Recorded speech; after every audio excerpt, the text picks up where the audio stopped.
But yes, on Friday night, I went to a performance by a woman called Wendy Houston, who is a very well-established choreographer and dancer. She's been dancing since the 80s.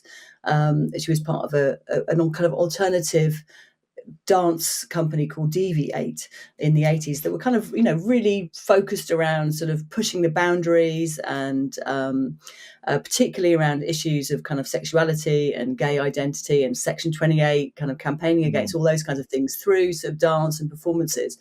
But then recently she has faced cancellation herself for the performances that she wants to put on. And this one in particular is called Watch It.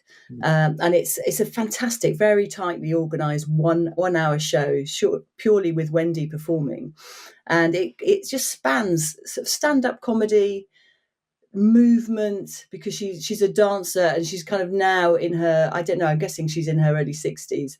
I hope I haven't got that wrong, but she's 45. Everything she does is incredibly tightly choreographed kind of movement and gesture. It's really wonderful.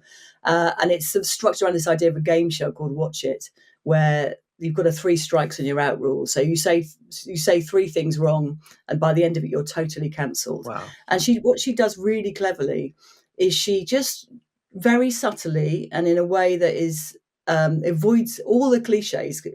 She manages to address all the issues that we know are really important. So it's about freedom, it's about identity, cultural appropriation, what kinds of, she sort of at one point explores just the only prop is a cloth, and she sort of wraps it around her into a kind of sari and says, well, is this appropriate? Is it appropriation? And then she goes on to movements and gestures and dance moves and says, well, this isn't my move. I've taken it from somebody. I don't own it. So, and it's really clever. It's so cleverly done. And I think anybody in the audience, no matter where they're coming from, woke or not, they could understand what's being said. And it was interesting being in a small audience on Friday night, where you can hear the kind of recognition building as the evening goes on, especially women. You hear the pennies dropping. Yeah. Yeah, there was a woman next to me, my sort of age, maybe a bit younger, with a teenage daughter. And there was one reference to J.K. Rowling. And Wendy sort of says at some point, says, can we talk about J.K. Rowling? And then that's it, just nothing else. And at that point, the mother kind of just laughs.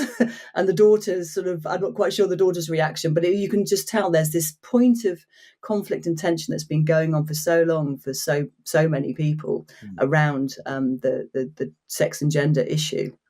So, but she's really bold as well, Wendy, because she's unafraid to talk about Islamism, and she makes a reference very early on to Salman Rushdie. She talks about how at the end of the 80s things all got a bit beheady, and but she's very, very brave on those kinds of issues and really fearless. And it's all inspired by an old colleague of hers who was also a dancer and choreographer, Nigel Charnock, who she says was just completely unafraid to say exactly what he thought.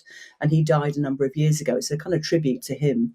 And he was very bold on the question of sort of new blasphemy laws coming in by the back door. So, yeah, it's a very bold performance. It's on in Salford tonight, actually.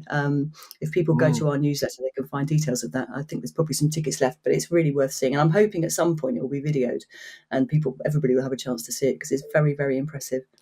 This is what the creative arts should all be about, shouldn't it? Pushing back against the tide of whatever cultural mores are right here in front of us, which of course are so terrifying to address at the moment. But when I saw in the notes you'd put this item down, Jan, saying "Watch It," I thought that's very good. That's very good marketing, even with the title of a show to entitle it "Watch It," because obviously people should go and watch it.